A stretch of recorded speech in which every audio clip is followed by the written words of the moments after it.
तनु ने अपनी पुरानी साड़ियां अपनी भाभी सुकन्या की ओर बढ़ाते हुए कहा, ये लो भाभी, देखो कितनी सुंदर साड़ियां हैं। ये सब मैं आपके लिए लेकर आई हूँ। नहीं दीदी, रहने दीजिए। अभी कुछ समय पहले ही तो आपने अपने सूट और साड़ियां मुझे दिए थे। अभी फिर से किस लिए? नहीं दीदी, इन्हें आप अपने पास ही रखिए। तभी सुकन्या की सास कावेरी जी ने कहा, अरे बहू, जब तुम्हारी ननद तुम्हें इतने प्यार से दे रही है तो रख लो ना। हमें तो हमारी ननद ने आज तक कुछ नहीं दिया, और एक तुम्हारी ननद है जो तुम्हें हर बार कुछ ना कुछ देकर ही जाती है। मानना पड़ेगा बहू तुझे, कितनी खुशनसीब हो तुम। इतना कहकर कावेरी जी ने सारी साड़ियाँ उठाकर अपनी बहू सुकन्या के गोद में रख दी।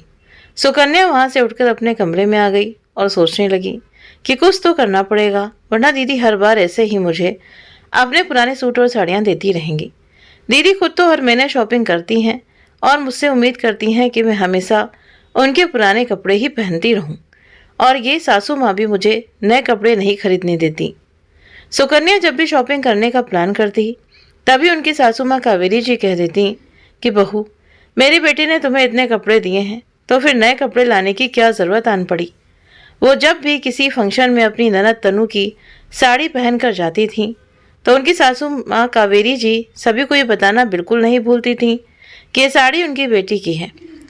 तभी सुकन्या के लिए लोगों के सवाल भरी निगाहें झेलना मुश्किल हो जाता था। वो ये सब सोच ही रही थी कि तभी उसके पति राघव वहाँ पर आ गए। तभी वो राघव से बोली कि राघव, तुम कुछ करो ना।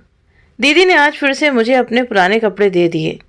हर बार यही होता है, वो अपने पुराने कपड़े मुझे दे जाती हैं, जिसके कारण मैं नए कपड़े नहीं खरीद पाती हूँ और वही पुराने कपड़े पहनती रहती हूँ। बाकी लोग भी मुझे अजीब निगाहों से देखते हैं, क्योंकि माँ जी सभी को बता देती हैं कि मैंने तनु दीदी की साड़ी पहनी है। कई लोगों ने तो मुझे सीधे मुंह कह भी दिया कि तुम्हारे पति राघव की इतनी अच्छी तनख्वाह है, फिर भी तुम अपनी ननद की उतरन क्यों पहनती हो। अब क्या जवाब दूं मैं उन सभी को। एक तो मैं दीदी के पुराने कपड़े पहनती हूँ, ऊपर से माँ जी उन सबके सामने बता देती हैं। क्यों माँ जी को उन सबके सामने बताना ज़रूरी है क्या कि मैंने उनकी बेटी के कपड़े पहने रखे हैं। तभी राघव ने कहा, बात तो सही है, अगर माँ नहीं बताती किसी को तो किसको पता था कि तूने दीदी के कपड़े पहन रखे हैं या अपने। लेकिन देखो सुकन्या, मैं इन सब चक्करों में नहीं पड़ना चाहता, लेकिन इतना ज़रूर बोलूँगा कि अगर तुम्हें दीदी के कपड़े नहीं लेने तो तुम उन्हें सीधे मुंह मना कर दो। शायद कुछ दिनों के लिए तनु को बुरा लगे, लेकिन फिर हमेशा के लिए इन सब से पीछा छूट जाएगा। इतना कहकर राघव वहाँ से चला गया। सुकन्या को भी समझ आ गया कि अब उसे खुद ही कुछ करना पड़ेगा, वरना ये सब ऐसे ही चलता रहेगा। उसने सोचा कि अगर सीधे मुंह कुछ बोला तो रिश्तों में कड़वाहट आ जाएगी, इसीलिए कुछ ऐसा करना होगा जिससे सामने वाला समझ भी जाए और रिश्तों में प्यार और अपनापन भी बना रहे।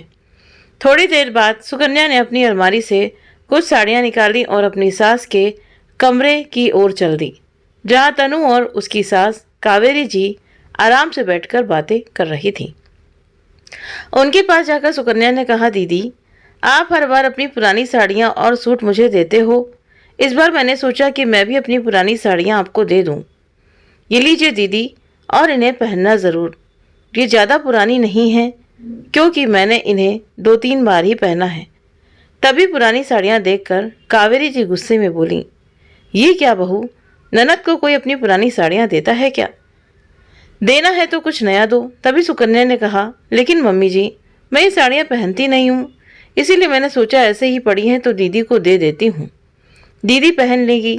तभी कावेरी जी बोली, तो क्या तुम अपनी बेकार चीज़ें मेरी बेटी को देना चाहती हो? बहू, कान खोलकर सुन लो, मेरी बेटी की शादी अच्छे घर में हुई है, वो तुम्हारी उतरन क्यों पहनेगी? और अगर तुम ये साड़ियाँ नहीं पहनना चाहती हो तो काम वाली को दे दो। किसी को अपना उतरा हुआ कपड़ा देने से अच्छा है कि उसको कुछ भी न दे। तभी सुकन्या ने कहा, लेकिन माँ जी, दीदी भी तो मुझे अपनी पुरानी चीज़ें देती हैं, अपने सूट साड़ियाँ और यहाँ तक कि सैंडल भी, और फिर कहीं जाना होता है तो आप मुझे मजबूर करती हैं कि मैं वही दीदी के लिए दिए हुए कपड़े पहन कर जाऊँ। माँ जी, दीदी की शादी अच्छे घर में हुई है तो मेरी शादी भी अच्छे घर में हुई है ना। मेरा भी मन करता है नए कपड़े लेने का, लेकिन मैं तो हमेशा से ही दीदी के कपड़े पहनती आई हूँ।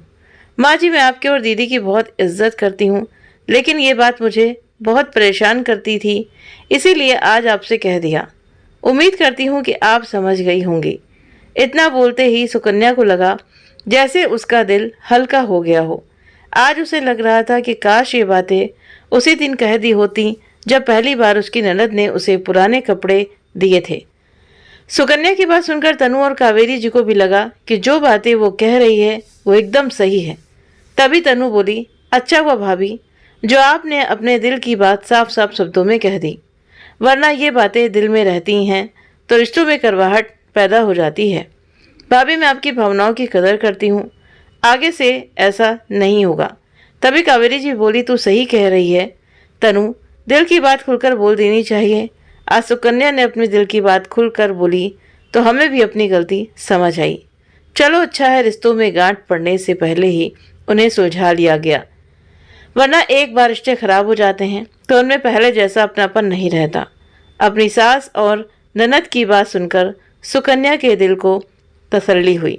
उसे इस बात की बहुत खुशी हुई कि सास और ननद दोनों ने उसकी भावनाओं को समझा और उसकी बात का कोई गलत मतलब नहीं निकाला।